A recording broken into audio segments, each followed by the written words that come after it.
Okay, here we are back the next day. So I had to take this template out. That's going to be the hardest part pretty much of that, and I don't have access below for the drain, so I have to make sure I cut this pipe exactly where it's got to be. Test fit it, a couple times, make sure we're good, and it'll be alright. So getting this part out is the fun. So I'm going to cut around the perimeter and then put a screw in and try to pull it off. Welcome back to the channel, guys. Donnie and D back at you. So today what I'm doing is going over the installation here of the Schluter line drain and how I like to go about it. I make these templates. You could do them multiple different ways, but I usually use plywood or foam board or even drywall, whatever thickness you need to get for the drain. Usually with the line drains, you're good from anywhere from an inch to inch and a quarter.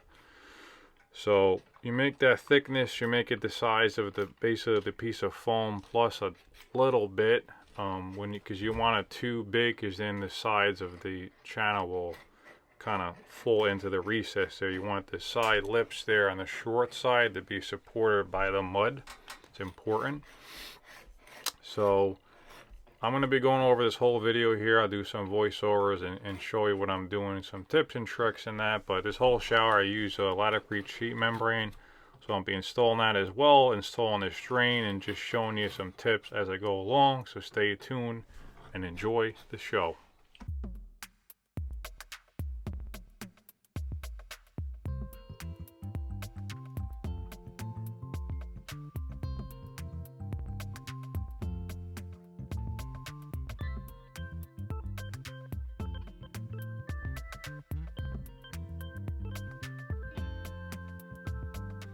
Okay, as you can see here, I got the whole template piece up.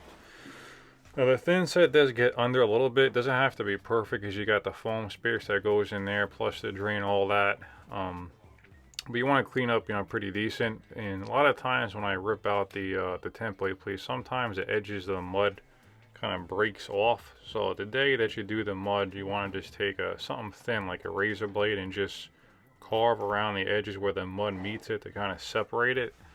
That way when you go to come the next day to pull out the foam, a lot easier. If you really pack it in there tight and smooth or finish it real tight, sometimes it will break off on the edges and you have to do a patch material if it's real bad or deep. Otherwise, it's not too bad. Thin set will be just fine. So I got the template off. I'm going to clean up everything, and then I'm going to start dry fitting the drain, cutting my pipe, and get everything prepped. That way when I'm ready to go, it's all I gotta do is thin set it and glue it down in there.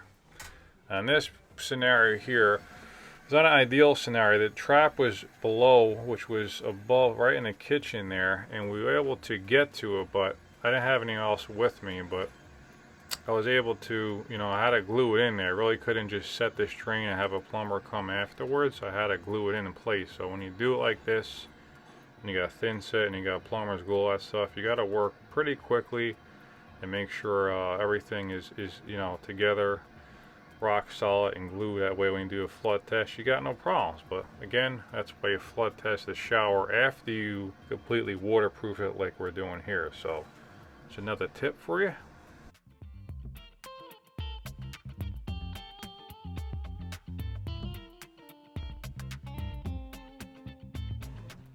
Okay, now I'll get everything cleaned up with the mortar bed vacuumed out. I'm just testing out my foam piece to see how it fits.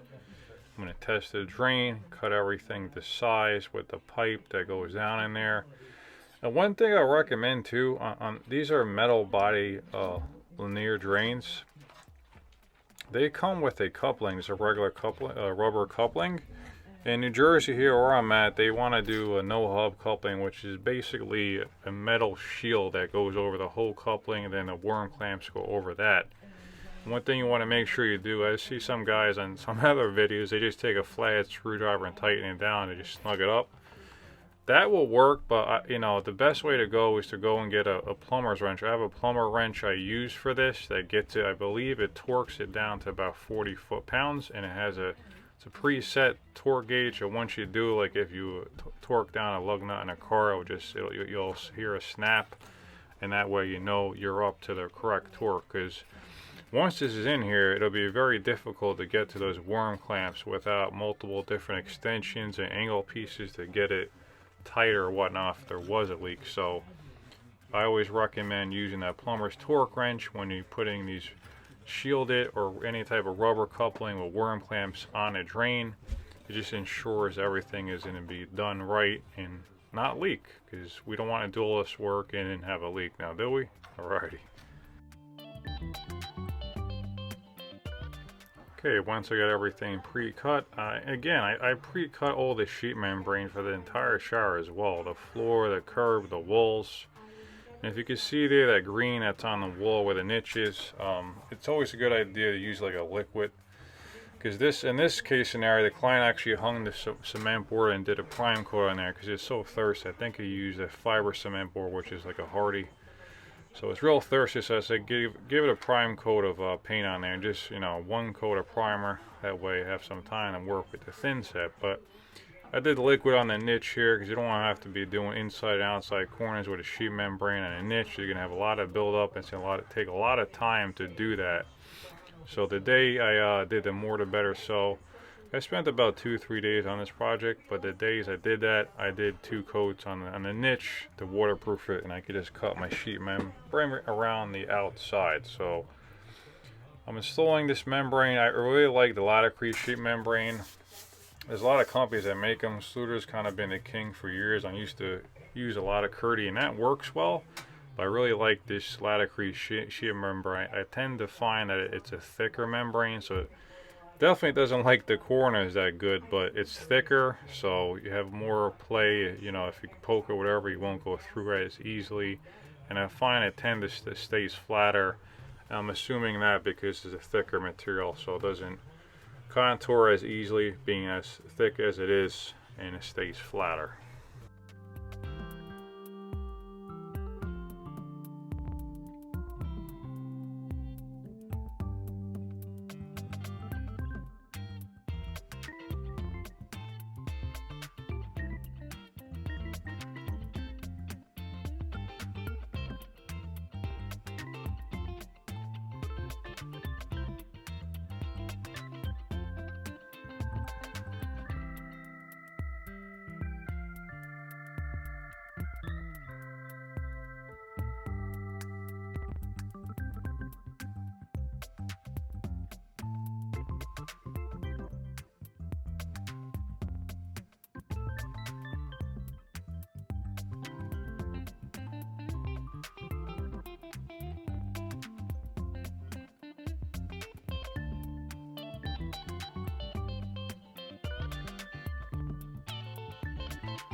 Okay, so again, I dry fit all this. It all works together.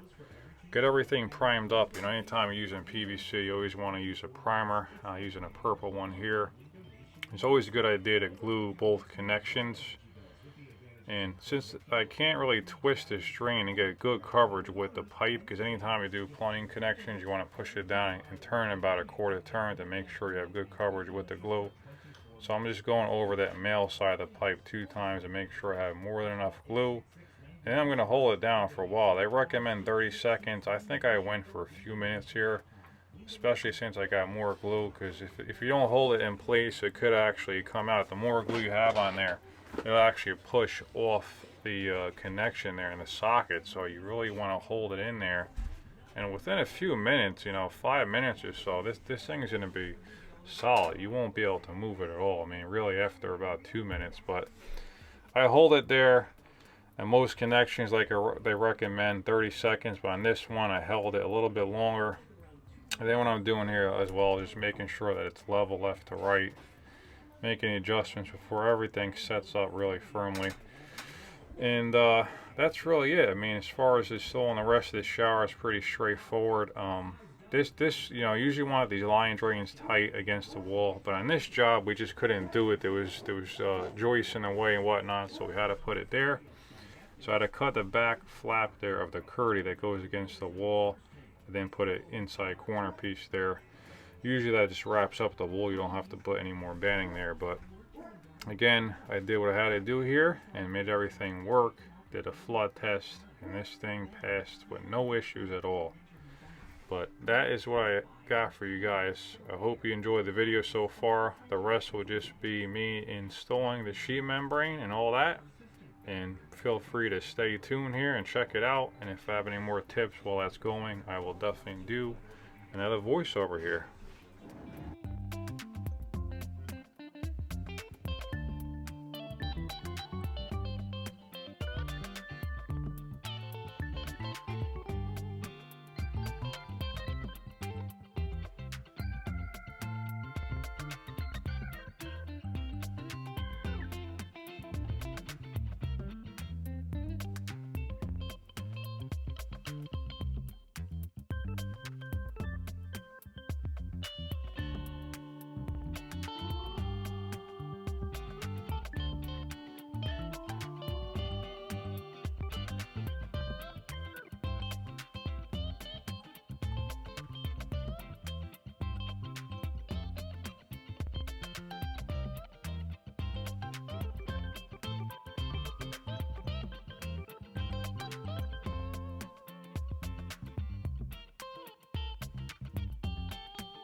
Okay, another tip here. There's always a lot I could say here. So, a lot of my curbs, believe it or not, I build them out of wood because 90% of the projects, the floor is not level. So, I like to use a wood curb. That way I can shim it up with wood shims and get it level. I don't have to mess around with building up thin set, which ideally you want to build it up more than 1/4 inch. But what I do here actually is I have the inside of the curb wallboard there flush with the 2x4s on the outside there closer to my knee pad.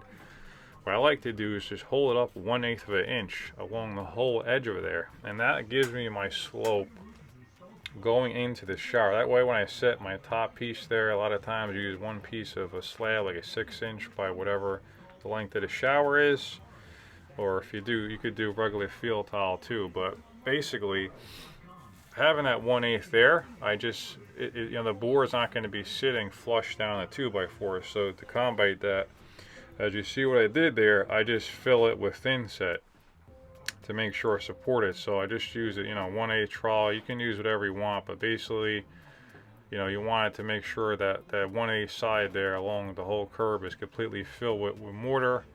Then I back butter the piece that goes on there, or I notch it, whatever you want to do. Just make sure that it's supported there, and then I screw it down, and we're ready to go. So it is a quick tip. That way it's level left to right, and it's already pitched in. That's why I'm not messing around when I go to set the top piece. And this works best actually. We don't have a one single piece on the top, because one single piece on the top, you can adjust it with thin set to make sure that it's pitched every single time. Okay.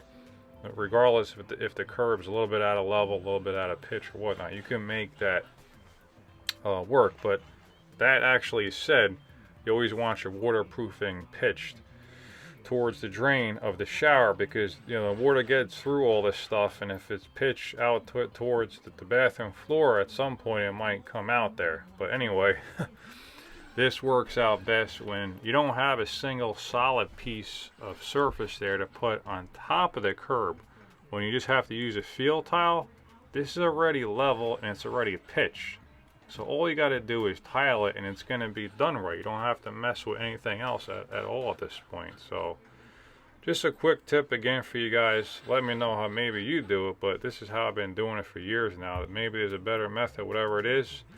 Like, I thought about using 2-inch foam. I've actually never used a 2-inch foam for a curb, because a lot of times there's just not enough time in the project for me to thin set a curb down with the foam and then level it out with thin set and wait till the next day.